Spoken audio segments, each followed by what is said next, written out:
ध्यान से समझना, यदि 11 में किसी एक अंकीय संख्या का गुणा किया जाए, 11 में एक अंकों वाली संख्या का यदि गुणा किया जाए तो आपका जो उत्तर होता है वो उस अंक को 2 बार लिखना होता है। जैसे देखिए, जैसे 5 में आप 11 का गुणा करें तो 11 बच्चे क्या होगा 55, इस अंक को 2 बार लिख देना।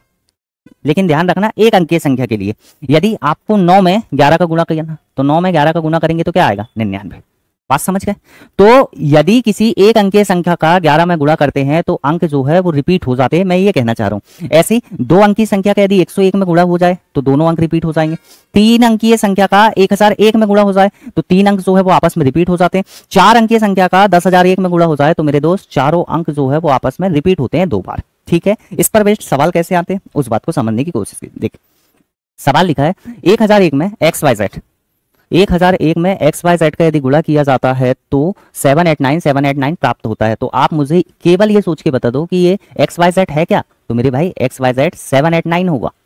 अरे हाँ है ना, क्योंकि 789 का 1001 में गुणा करेंगे तो 789 रिपीट हो गया।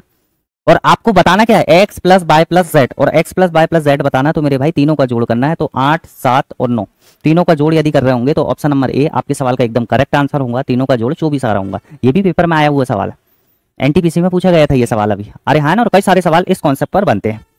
ठीक है भाई, नेक्स्ट क्वेश्चन पर आइए। 3 अंकों की छोटी से छोटी संख्या ज्ञात करो जिसे 1001 से गुणा करने पर 6 अंकों की संख्या मिलती है, जिसके पहले 3 अंक अंतिम 3 अंक एक जैसे हो। अरे हाँ ना, तो आप मुझे बताओ 1001 में कौन सी 3 अंकों की छोटी से छोटी संख्या का गुणा करें जो कि उसके तीनों अंक रिपीट हो। तो मेरे भाई कोई भी 3 अंकों की संख्या का गुणा करें तो 1001 में वो अंक रिपीट होना ही है, लेकिन आपको बताना क्या छोटी से छोटी। तो आप मुझे बताओ छोटी से छोटी संख्या क्या होगी 100। अरे हाँ ना, 100 का जब इसमें गुणा करेंगे तो 100 रिपीट हो जाएगा। तो ऑप्शन नंबर ए एकदम करेक्ट होगा। और दोनों ही सवाल ये पेपर में आए हुए थे।